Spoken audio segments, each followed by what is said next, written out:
श्री स्वामी समर्थ. नमस्कार प्रेक्षकांनो, माता भगिनींनो, मी प्राध्यापक विशाल सर. तर बघा, सर्वांसाठी मोठी आनंदाची बातमी कुठली आहे, काय हे आपण या व्हिडिओच्या माध्यमातून जाणून घेणार आहोत. तत्पूर्वी चॅनल नवीन असाल तर चॅनलला सबस्क्राईब करा आणि बेल आयकॉन नक्की प्रेस करा.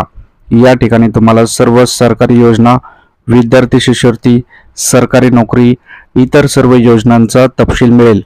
अधिक माहितीसाठी गुगलवर nanafoundation.in या वेबसाईटला अवश्य सर्च करा. आमच्या लेटेस्ट अपडेटसाठी व्हॉट्सअप किंवा टेलिग्राम अकाउंटला जॉईन करा. लिंक डिस्क्रिप्शन आणि कमेंट सेक्शन मध्ये दिलेली आहे. तर बघा, महाराष्ट्रातून सर्वांसाठी एक मोठी आनंदाची बातमी समोर येत आहे. त्याचीच पूर्ण माहिती आपण बघणार आहोत. व्हिडिओच्या पुढे जाण्याआधी बघता एक सेकंड लागतो, लाईक करा. भरपूर प्रेक्षकांना लाईक केलेले धन्यवाद. तर बघा, महाराष्ट्रात 6 डिसेंबरला सर्वांना सुट्टी जाहीर. जाणून घेत संपूर्ण अपडेट. 6 डिसेंबरला फ्रायडे आहे, त्यानंतर 7 डिसेंबरला सॅटर्डे आहे आणि 8 डिसेंबरला संडे आहे. त्यामुळे असे सलग 3 सुट्ट्या येणार आहेत. याचीच पूर्ण माहिती आपण या व्हिडिओत घेणार आहोत. परिनिर्वाण दिनानिमित्त 6 डिसेंबरला सुट्टी जारी करण्यात आलेली आहे. 6 डिसेंबरला चैत्यभूमीवर अभिवादनासाठी मोठ्या संख्येने अनुयायी येत असतात. त्यांची गैरसोय टाळण्यासाठी प्रशासनाने हा निर्णय घेतलेला आहे.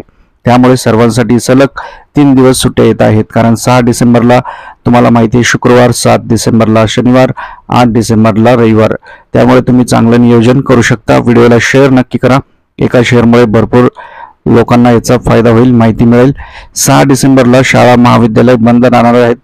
चैत्यभूमी, दादर, वरळी परिसरात 2 दिवस ट्रायडे घोषित करण्यात आलेला आहे. गैरसोय टाळण्यासाठी सर्व यंत्रणा समन्वयाचे काम करण्याचे आदेश देखील देण्यात आलेले आहे. प्रशासनाने मोठा निर्णय घेतलेला आहे. 6 डिसेंबरला सर्वांना सुट्टी देण्यात आलेली आहे. सर्वांसाठी नक्कीच एक आनंदाची बातमी आहे. 6 डिसेंबरला डॉक्टर बाबासाहेब आंबेडकर यांच्या चैत्यभूमीवर अभिवादनासाठी लोक येत असतात. त्यामुळे हा निर्णय घेण्यात आलेला आहे. व्हिडिओ कसा वाटला कमेंट करा आणि आपण देखील डॉक्टर बाबासाहेब आंबेडकरांना अभिवादन करूयात. कमेंटमध्ये सगळ्यांनी डॉक्टर बाबासाहेब आंबेडकरांसाठी कमेंट नक्की करा. परत भेटूयात नवीन अपडेट सोबत. काळजी घ्या. स्वामी समर्थ.